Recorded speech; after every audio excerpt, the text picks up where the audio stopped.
Salams, this is People's Dispatch, and you're watching the Daily Roundup, our selection of some of the top news stories from around the world. Let's take a look at today's headlines.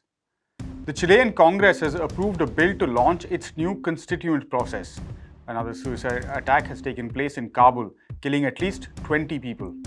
And the FIH Men's Hockey World Cup has begun in India. First up, the Chilean Chamber of Deputies on Wednesday, January the 11th, with 109 votes in favor, 37 against, and 2 abstentions, approved a new bill that launches the process to start a constituent assembly to replace the country's dictatorship-era constitution. The bill has already been approved in the Senate. On the 3rd of January, the upper house of Congress passed it with 42 votes in favor, 7 against, and 1 abstention. Now it must be promulgated into ordinance by President Gabriel Boric in order for it to take effect. After it's published in the official gazette, the process to draft a new constitution, one of the fundamental demands of the October 2019 social uprising against inequality, will begin.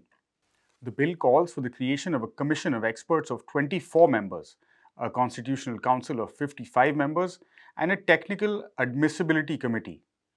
The Chamber of Deputies and the Senate will first elect 12 members each for the Commission of Experts. That commission will then draw up the preliminary draft, starting work on the 6th of March with a 3-month deadline to get it done. On the 7th of May, citizens will vote to elect members of the Constitutional Council on the basis of gender parity.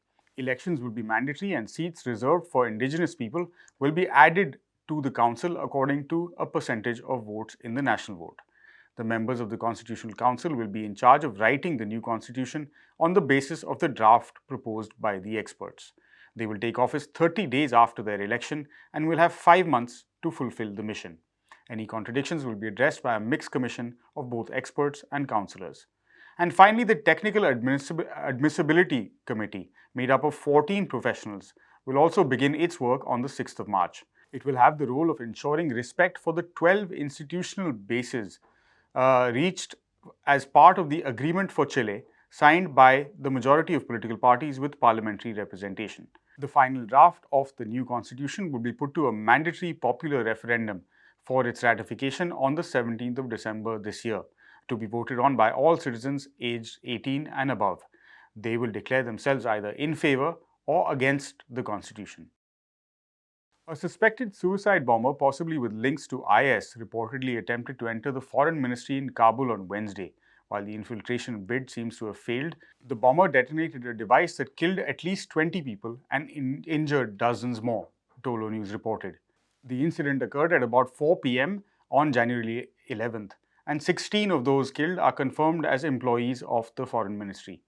Former chairman of the High Council for National Reconciliation, Abdullah, while condemning the attack, said it was, and I quote, against all human and Islamic principles, end quote.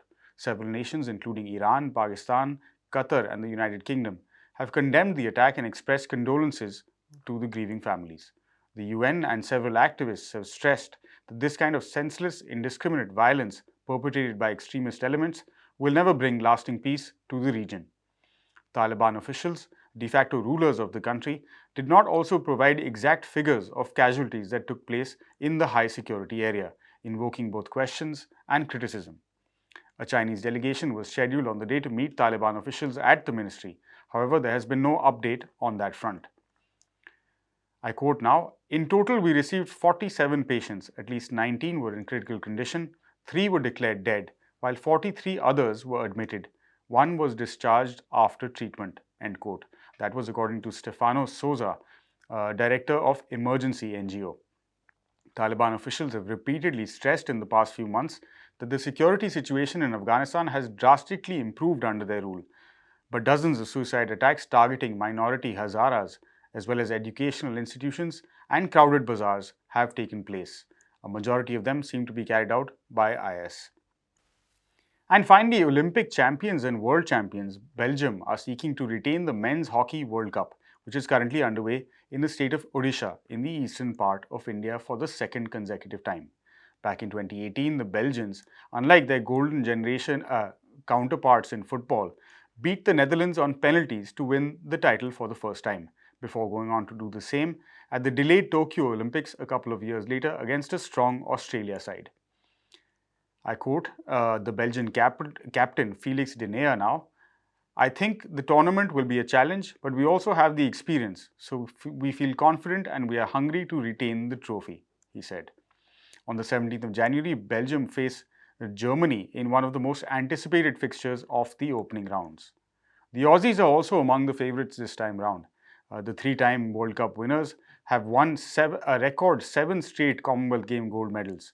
They missed out on the final of the World Cup for the first time since 1998 on the last occasion, losing to the Dutch in the semis. Australia started the tournament well with an 8-0 win over France in their opener. For hosts India, who once dominated the sport alongside neighbourhood rivals Pakistan, they haven't won a Hockey World Cup since 1975. But spirits are high following a bronze at the Tokyo Games and an opening win over Spain put them on course for a run into the later rounds of the tournament. Despite India's commitment to supporting and hosting elite level hockey, participation levels and interest in the sport in the country are at an all-time low, with football taking up much of the space that hockey once enjoyed. In all, 16 teams are playing the tournament, first in a round-robin group stage, followed by quarterfinals that begin on the 24th of Jan, leading to the final on the 29th. And that's all we have on this episode of the Daily Roundup.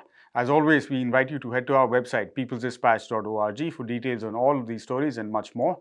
And don't forget to follow us on Twitter, Facebook, and Instagram. See you next week. Goodbye.